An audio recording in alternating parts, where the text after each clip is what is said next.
بسم اللہ الرحمن الرحیم۔ ناظرین، آج ہمارے ساتھ مہمان ہیں بہت ہی معزز شخصیت جناب شیخ محمد انیس صاحب۔ شیخ انیس صاحب پاکستان تحریک انصاف کے بہت ہی جواں سال کارکن ہیں، اور اس کے علاوہ حال ہی میں ان کو ایک بڑی ذمہ داری دی گئی ہے، یہ شمالی پنجاب میں ڈپٹی سیکرٹری اطلاعات ہیں۔ شیخ صاحب کا اپنا بزنس ہے، راولپنڈی میں رہتے ہیں، آؤٹ ڈور پبلسٹی کے بہت ماہر ہیں، دھرنوں کو انہوں نے کور کیا اور ان کو یادگار بنایا۔ اس کے علاوہ شیخ صاحب جو ہیں وہ ماشاءاللہ ایک پولیٹیکل سلجھے ہوئے ایک پولیٹیکل کارکن ہیں، اور خان صاحب کے ساتھ بڑی محبت کرتے ہیں۔ آج ہم نے ان کو بلایا ہے کہ ان سے کچھ باتیں کریں، اور کچھ باتیں ہم ان سے کچھ سوالات بھی پوچھیں۔ شیخ صاحب، آپ کو یہ جو خلیج نیوز ہے اس میں ہم خوش آمدید کہتے ہیں۔ بسم اللہ الرحمن الرحیم۔ بہت شکریہ بیگ صاحب، آپ نے اس قابل سمجھا کہ مجھے اپنے خیالات کے اظہار کے لیے پلیٹ فارم دیا، میں آپ کو ممنون ہوں سر۔ اچھا شیخ صاحب، یہ جو جلسہ تھا جو لیاقت باغ والا تھا، وہ ناکام کیوں ہوا؟ نہیں، یہ آپ کو کس نے کہا ناکام ہوا؟ میں نے 3 ٹی وی کے اوپر جو ہے یہ رپورٹ دیکھی۔ لیکن پہلے جو ٹی وی چینلز نے رپورٹ دی، آپ یہ دیکھیں کہ جب شام کا ٹائم تھا، ہمارے چیف آرگنائزر سیف اللہ نیازی صاحب جب خطاب کر رہے تھے، وہ شام کا ٹائم تھا، کچھ ٹی وی چینلز نے اس کی فوٹیج دوپہر 1 بجے کی چلانی شروع کر دی، جو کہ بعد میں نام نہیں لینا چاہتا، لیکن بعد میں انہوں نے اس کے لیے ہمارے سے معذرت بھی کی، اور انہوں نے فوٹیج بھی ٹھیک کر کے چلائی، اور اپنی خبر کے اوپر معذرت کرتے ہوئے ٹھیک خبر بھی چلائی۔ آپ یہ دیکھیں کہ لیاقت باغ میں خان صاحب کے بغیر ایک کارکنان، کوئی ہم لوگوں نے جلسے کا نہیں تھا، یہ جلسہ نہیں تھا، یہ بیسکلی تقریب حلف برداری تھی ہمارے کارکنان کی، جو شمالی پنجاب کے کارکنان تھے، اور اس کو جلسہ یہ ہو ہی نہیں تھا سکتا، یہ صرف ان کی اوتھ ٹیکنگ سرمنی تھی۔ وہاں پر ہمارے چیف آرگنائزر صاحب نے ان سے حلف لینا تھا، یہ کوئی جلسہ نہیں تھا۔ اور آپ یہ دیکھیں کہ اس کے اندر لوگوں کا اتنا جوش و خروش تھا کہ ورکر خود اپنے ذات سے اپنے خرچ کے اوپر وہاں پر آئے تھے۔ وہاں پر نہ کوئی قیمے والے نان تھے، نہ بریانی تھی۔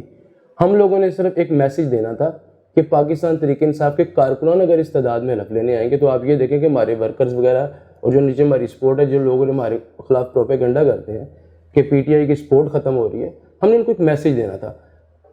آنے والے 6 دن تک پورے میڈیا پہ، ہر چینل پہ یہ ہاٹ ٹاپک بنا رہا کہ صداقت عباسی صاحب نے اکیلے ایک فنکشن کیا ہے جس میں کوئی ایسی اور مین لیڈرشپ نہیں تھی ہماری۔ چیف آرگنائزر آئے ہیں 10 منٹ کے لیے، انہوں نے چھوٹی سی ایک اسپیچ کی ہے اور انہوں نے اپنے کارکنان سے حلف لیا۔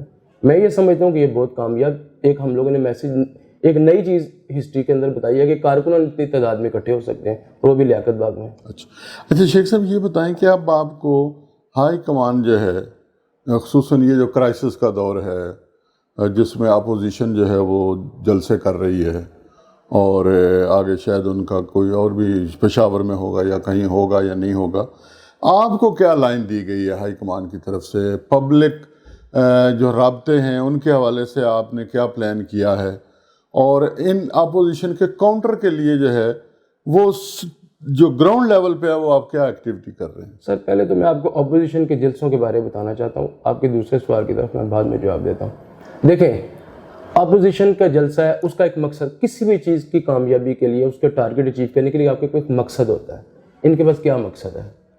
حکومت کو گرانا۔ یہ بات کرتے ہیں مہنگائی کی، انہوں نے اسٹیج کے اوپر انہوں نے 3 جلسے کیے، انہوں نے سوائے فوج کو گالی دینے کی، اس نے غریب عوام کی کہاں پر بات کی؟ میں یہ سمجھتا ہوں کہ ان کا بیانیہ اپنی موت خود مر چکا ہے۔ اس کی ہمارے پاس سالڈ ریزن ہے کہ آپ اپنے اداروں کے خلاف، اپنی فوج کے خلاف، اپنے اسٹیبلشمنٹ کے خلاف آپ ایسی زبان بولتے ہیں، اور یہ آپ کس کا بیانیہ بیچ رہے ہیں؟ آپ مجھے بتائیں، ہندوستان کا بھی یہی بیانیہ ہے، ہندوستان کا بھی یہی، ہماری فوج کو وہ بھی گالی دیتے ہیں، یہ بھی گالی دیتے ہیں۔ اسرائیل کی ہم لوگ ٹارگٹ پہ ہیں، ان کو بھی ہم برے لگتے ہیں، ان کو بھی ہم برے لگتے ہیں۔ میں کسی کے اوپر فتویٰ لگا نہیں رہا، میں صرف آپ کو لاجک سے یہ بتا رہا ہوں کہ آیا ان کے بیانیے میں اور ان لوگوں کے بیانیے میں کوئی فرق ہے؟ دوسری بات، آپ نے ان کو کاؤنٹر، ہم کاؤنٹر کریں گے، لیکن آپ یہ دیکھیں، ہم ابھی اپنے نارتھ پنجاب میں، شمالی پنجاب میں، ہم لوگ ضلع کونسل لیول تک ہم لوگ اپنے ورکرز کو آرگنائز کر رہے ہیں۔ اب ہم ہر جگہ پہ جائیں گے، ہر ضلع میں جائیں گے، ہم بھی، میرے پریزیڈنٹ صداقت عباسی صاحب بھی، ہم لوگ وزٹ کر کے ہم اپنے ورکرز کو چارج کریں گے آنے والے بلدیاتی الیکشن کے لیے نا۔ تو ہم سمجھتے ہیں کہ ان کا یہ 11 جماعتی جو یہ انہوں نے جو کرپٹ ایسوسی ایشن ہے، ان کا جلسہ اور ہمارا ایک ضلع لیول کے اوپر جلسہ، آپ اس کا کمپیریزن کر لیں، ہمارے جینون ورکر وہاں پر آئیں گے. ہم لوگ کسی کو خرید کر, کسی کو پیسے دے کر دیہڑی دار طبقے کو نہیں لائیں گے. ان کے ساتھ ہمارا مقابلہ بنتا ہی نہیں ہے. ہمارا مقابلہ ہمارے ساتھ خود ہے. ہمارے ساتھ جو 2-3 ایشوز اس ٹائم چل رہے ہیں جو مہنگائی کے, ہم انشاءاللہ تعالیٰ آنے والے ایک, میں آپ کو گارنٹی کر رہا ہوں, آنے والے 1 ماہ میں آپ دیکھیے گا کہ ہم مہنگائی کو بھی قابو پا چکے ہوں گے اور بہت سارے اور بھی چیزیں ہم اناؤنس کریں گے. ان کا بیانیہ اپنی موت خود مر جائے گا. نہیں, بڑی اچھی بات ہے, آپ کا بڑا عزم پختہ ہے. لیکن خان صاحب نے تو خطاب فرماتے ہوئے یہ کہہ دیا کہ اب یہ کچھ سوئچ تو ہے نہیں جس کو ہم آن کر دیں, اور صرف 26 مہینے میں ہم نیا پاکستان کیسے بنا. تو آپ کو 26 سال چاہیے, کتنا؟ ہم 26 سال کی بات نہیں کرتے. ہم یہ کہتے ہیں کہ آپ 40 سال کی دیکھیں, جو نام نہاد جمہوریت رہی پاکستان میں 40 سال, آپ اس کے مقابلے پہ یہ آپ نام نہاد کیوں کہہ رہے ہیں؟ نام نہاد جمہوریت تھی نا. دیکھیں جمہوریت میں لوگ ہمیں باتیں کرتے ہیں کہ جی یہ ایسا ہے, یہ ایسا ہے. کتنے سال مارشل لا رہا ہے؟ کتنے سال مارشل اللہ, 30 سال مارشل اللہ ہو گئے ڈائریکٹ. تو انڈائریکٹ تو اپوزیشن کہتی ہے آپ بھی مارشل لا. نہیں, دیکھیں اپوزیشن کس طرح یہ بات کر سکتی ہے. دیکھیں آپ جب کسی کے لیے بات کرتے ہیں نا, آپ شرع کو دیکھ لیں اپنے, ہم ایز اے مسلم آپ شرع کو دیکھ لیں. آپ کسی پر انگلی اٹھانے سے پہلے کم از کم یہ دیکھتے ہیں کہ آیا آپ میں وہ ایپ تو نہیں ہے. آپ انڈائریکٹ مارشل اللہ کس طرح کہہ سکتے ہیں اس کو؟ میں یہ سمجھتا ہوں پاکستان میں اس سے اچھی جمہوریت آئی کوئی نہیں. آپ اس کو مارشل اللہ کہتے ہیں کہ اگر آپ کسی سے مل کر چل رہے ہیں, اپنے اداروں کے ساتھ مل کر چل رہے ہیں, اور اگر آپ اب دیکھیں, میں نے خان صاحب کا ایک انٹرویو دیکھا, انہوں نے کہا کہ اگر سیکیورٹی کا ایشو ہے, اگر اس میں فوج سے آپ بات کر رہے ہیں اور آپ ان سے ان کی آؤٹ پٹ لے رہے ہیں, آیا آپ یہ سمجھتے ہیں ملک چلانے کے لیے غلط چیز ہے؟ یہ باتیں کرنا بہت آسان ہے, باتیں کرنا بہت آسان ہے. میں یہ سمجھتا ہوں کہ اگر اس طرح کا سول ملٹری ریلیشن رہے, اس سے پہلے بھی رہا ہوتا آپ, تو میں سمجھتا تھا پاکستان بہت اوپر جا سکتا تھا. تو آپ بھی کہہ رہے ہیں کہ ہم لوگ کتنے عرصے میں یہ ہوگا مسئلہ. میں یہ کہتا ہوں آپ نے ان کو اتنا آزمایا ہے, ہم بھی 1-2 ٹنور آزمائے نا. اور میں آپ کو یہ بھی بات گارنٹی سے کہتا ہوں اللہ پہ دعویٰ رکھ کر, کیونکہ باقی تو اللہ تعالیٰ جانتا ہے کہ 2028 تک پاکستان تحریک انصاف کی حکومت کہیں نہیں جا رہی, اور خان صاحب انشاءاللہ اس کو ملک کے وزیر اعظم رہیں گے. یہ بتائیں کہ آپ جب گلی محلے میں نکلتے ہیں تو لوگ ساری آپ کی تعریف ہی کرتے ہیں یا کوئی آپ نہیں؟ آپ کو بھی یہ سمجھ آئے کہ جب مہنگائی کا ایشو ہے اس وقت, بہت سارے لوگ ہم سے بات کرتے ہیں, پوچھتے ہیں بتائیں جی کب ایسا ہوگا. ہم ان کو یہی سمجھا سکتے ہیں کیونکہ ہمیں یہ امید بھی ہے, یقین بھی ہے کہ آنے والا وقت پاکستان کے لیے بہت اچھا وقت ہے. نہیں, آپ نے 26 مہینے میں کیا کیا ہے؟ سر 26 مہینے میں ہم نے کیا کیا, ہم نے احساس, لوگوں کو آپ کیا بتاتے ہیں کہ دیکھیں یہ 26 مہینے میں ہم نے یہ کر دیا ہے, میں بتا, اتنی مہنگائی ختم کر دی ہے, اتنی بے روزگاری ختم کر دی ہے, آگے دیکھیں امریکہ سے لوگ یہاں جاب کرنے آئیں گے. میں آپ کو بتاتا ہوں, آپ یہ دیکھیں, ٹھوس کو بات آج بتائیں, ٹھوس بات آپ کو بتاؤں. مثلا مہنگائی آپ نے کم کی ہے 26 مہینے میں. اب میں بتانے لگا ہوں, سنیں ذرا میری بات.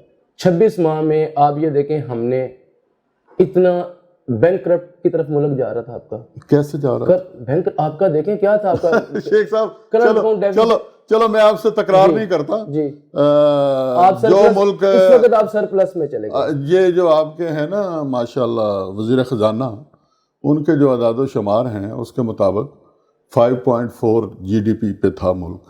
آپ نے آپ کے وزیر خزانہ جی مان لیا 5.0 پہ. اچھا اب میں آپ کو اچھا نہیں چلے ہم تکرار نہیں کرتے, میں اس کا دوسری کیا بات کہتے ہیں آپ؟ میں آپ کو اس کا آپ نہیں, آپ کس طرح کہتے ہیں کہ مہنگائی کم ہو گئی؟ میں آپ کو ایک بات بتاتا ہوں. آپ نے کہا نا 5.4 پہ تھا, آرٹیفیشل تھا, جیلی تھا. دیکھیں آپ جب ایک سٹاک مارکیٹ کو خود ڈالر دے کر, آپ چیزوں کو دے کر آپ ان کو روک کے رکھیں گے. آپ ماشاءاللہ بڑے متحرک کارکن ہیں اور عہدیدار ہیں.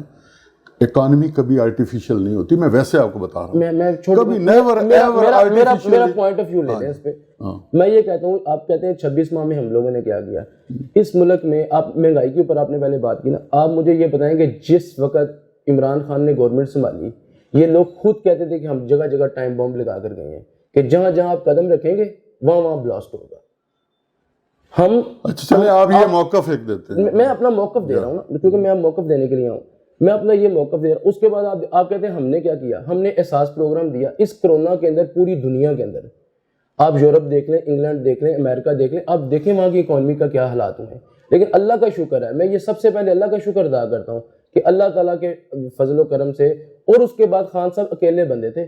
آپ کہتے ہیں یہاں پر مارشل ہے, آپ یہ دیکھیں اس ٹائم ہماری اسٹیبلشمنٹ بھی کہہ رہی تھی کہ آپ مکمل لاک ڈاؤن کی طرف جائیں. واحد عمران خان تھا جس نے اللہ پہ توکل رکھ کے یہ بات کہی کہ لاک ڈاؤن مکمل لگانے سے میرے لوگ مر جائیں گے. اللہ تعالیٰ نے اس ہمیں مشکل وقت سے, جہاں پر بڑی بڑی اکانومی اسٹیبل نہیں ہو سکی, بڑے بڑے ملک جو تھے وہ نہیں اپنی پاؤں پہ کھڑے ہو سکے, وہاں پر اللہ تعالیٰ نے پاکستان کو بچایا. میں یہ سب بتاؤں, آپ اور مجھ جیسے لوگ اور ہمارے جیسے غریب لوگ, مجھے بتائیں کون بھوکا سویا کرونا میں. لیکن آپ دیکھیں یورپ کی بہت ساری کمپنیز ایسی تھی جنہوں نے اپنے 6,000 ملازم اوور نائٹ انہوں نے اپنی کمپنیز سے نکالے. لیکن پاکستان میں اللہ کا شکر ہے اس وقت سے نکلی, یہ صرف نیت کے اوپر ہوتا ہے. آپ وقت کے ساتھ دیکھیں آنے والا وقت پاکستان کے لیے کتنا اچھا ہوگا. اگر آپ کی نیت ٹھیک ہوگی تو آپ کی منزل آسان ہوگی. ناظرین, ہمارے ساتھ ہیں شیخ محمد انیس صاحب, بنیادی طور پر لاہور سے تعلق رکھتے ہیں اور اپنے پارٹی کے بہت ہی زبردست ترجمان ہیں, یہ ان کی ذمہ داری بھی ہے. ہم ان سے باتیں کر رہے ہیں. شیخ صاحب یہ بتائیں کہ کیا آپ کے تنظیمی لحاظ سے آپ کے فیوچر پلانز کیا ہیں؟ سر ہم نے ابھی دیکھیں کہ بیگ صاحب تمام یونین کونسل تک ہم لوگ چلے گئے عہدے دار. اس ٹائم ہمارے نارتھ پنجاب کے اپروکسیمیٹلی اس ٹائم 1.5 لاکھ کے پاس عہدے دار ہیں ہمارے پاس. صرف یہ کسی بھی پارٹی کے لیے ان کو یہ سوچنا چاہیے کہ ہم اس جماعت سے تعلق رکھتے ہیں جس کے صرف نارتھ پنجاب کے حد تک 1.5 لاکھ عہدے دار ہیں. ہمارا کارکن کی بات نہیں کر رہا, عہدے دار کی بات کر رہا. یہ ہمارا ٹارگیٹ ہے جو ہم نے تنظیم کے حوالے سے کیا ہوا, یہ 1,80,000 تک جائے گا.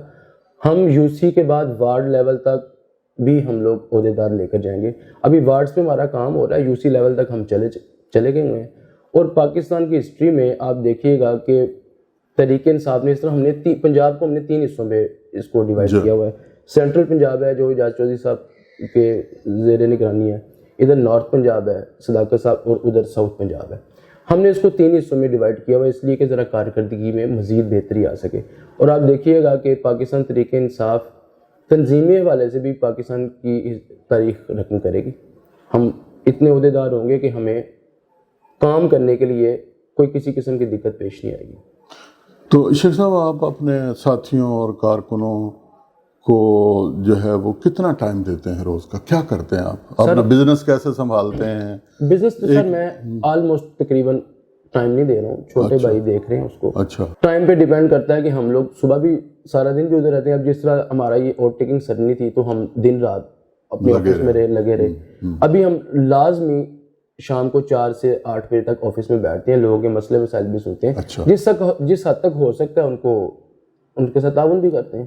آپ کی ضلعی انتظامیہ اور جو ڈسٹرکٹ مینجمنٹ ہے وہ آپ پی ٹی آئی کے ساتھ تعاون کر رہی ہے یا اس سے بھی شکایتیں ہیں آپ لوگ؟ بالکل شکایتیں, ہمارے کارکنان کو بھی شکایتیں ہیں, ہم لوگوں کو بھی شکایتیں ہیں. لیکن ابھی ہم نے جو یہ اوور ٹیکنگ سرنی سے پہلے میں نے خود اپنے پریزیڈنٹ کے ساتھ دورہ کیا تھا, فیصل آباد کا بھی, سرگودے کا بھی, نا پورے ڈسٹرکٹ کا. ہم وہاں پر بھی لوگوں کو شکایات تھی, ہم نے ان کو یہی بتایا ہے کہ آپ جب خود مضبوط ہوں گے تو لوگ آپ کی قدر بھی کریں گے. ہم بلدیات کے اندر اپنے جو لوگ ہیں, جو اپنے عہدے دار ہوں گے, جو ہمارے ہم ان کے ساتھ ایک میٹنگ کروائیں گے لوکل گورنمنٹ لیول کے اوپر لوگوں کی, تاکہ ان کے ساتھ ان کی شناسائی بھی بن جائے اور وقت آنے کے اوپر وہ ان کو رسپیکٹ بھی دیں. اور ان کا جائز کام, جو ان کا جائز کام ہے, یہ ہم نے کمٹمنٹ ان کے ساتھ کیا ہے کہ آپ کا جائز کام بھی ہوگا اور وہ آپ کے ساتھ ایک اچھا ان کا ایک جو کمیونیکیشن سسٹم ہوتا ہے وہ بھی ہم انشاءاللہ ڈیولپ کروائیں. تو آپ امید رکھتے ہیں کہ بلدیاتی الیکشنز میں آپ کو اچھا رزلٹ دے سکیں؟ انشاءاللہ تعالیٰ. اس سے پہلے ہم لوگوں کو 1-2 کام کرنے, کیا مسئلہ؟ مہنگائی کو ہم لوگ انشاءاللہ مہینے 1.5 کے اندر بہت حد تک کنٹرول کر چکے ہوں گے. خان صاحب نے ٹیمز بھی بنا دی ہیں, ٹائیگر فورس بھی ایکٹیو ہو چکی ہے. ٹائیگر فورس اپنے بیہاف پہ انہوں نے جتنے وہ آپ شیخ صاحب ٹائیگر فورس کو کیا انسینٹیو دیتے ہیں؟ میں جو ٹائیگر فورس میں اگر شامل ہونا چاہوں. ٹائیگر فورس کو کوئی انسینٹیو ایسا ہے کہ ٹائیگر فورس ایک ایموشنل قسم کے ہمارے ینگسٹر ہیں. اچھا, جو اپنے ایموشنز کی بیس پہ اس ملک میں کچھ کرنے کی غرض سے انہوں نے ہمیں پوائنٹ آؤٹ کرنا ہے. وہ خود کوئی جا کے نہیں کرتے, انہوں نے صرف ایک پروف بنانا ہے. انہوں نے ڈی سی کو یا جو بھی ان کی لوکل ان کو انہوں نے وہ پروف دینا ہے اور اس کے اوپر ایکشن ہوا ہے, جو کہ شروع ہو چکا, آپ دیکھ رہے ہوں گے میڈیا میں. نہیں, میں تو خیر بہت کچھ دیکھ رہا ہوں, لیکن آپ بتائیں کہ ٹائیگر فورس جو ہے, ایک نوجوان جو ہے وہ ٹائیگر فورس میں جانا چاہتا ہے. ٹائیگر فورس کی کامیابی کی سب سے بڑی بات یہ ہے کہ وہ بلاول کو ہضم نہیں ہو رہی. اس کا مطلب ہے ٹائیگر فورس میں کوئی تو چیز ہے. بلاول بھٹو بڑا اپنے جلسوں میں ٹائیگر فورس کے اوپر بڑی تنقید کر رہا ہے کہ جی آپ نے ٹائیگر فورس بنا دی, آپ اس کو بھی ٹائیگر فورس بنا چاہتے ہیں. اس کا مطلب ہے کہ ٹائیگر فورس نے اپنا کام شروع کر دی. جب آپ کے دشمن اور آپ کے مخالف جو ہوتے ہیں, جو آپ کی پالیسی سے کے اگینسٹ, وہ جب آپ کی اس بات پہ تنقید کریں تو آپ سمجھ لیں کہ اس کے اندر کوئی تو گن ہوں گے. شیخ صاحب آپ کی بڑی مہربانی، آپ تشریف لائے، انشاءاللہ پھر آپ سے ملاقات ہوگی. ٹھیک.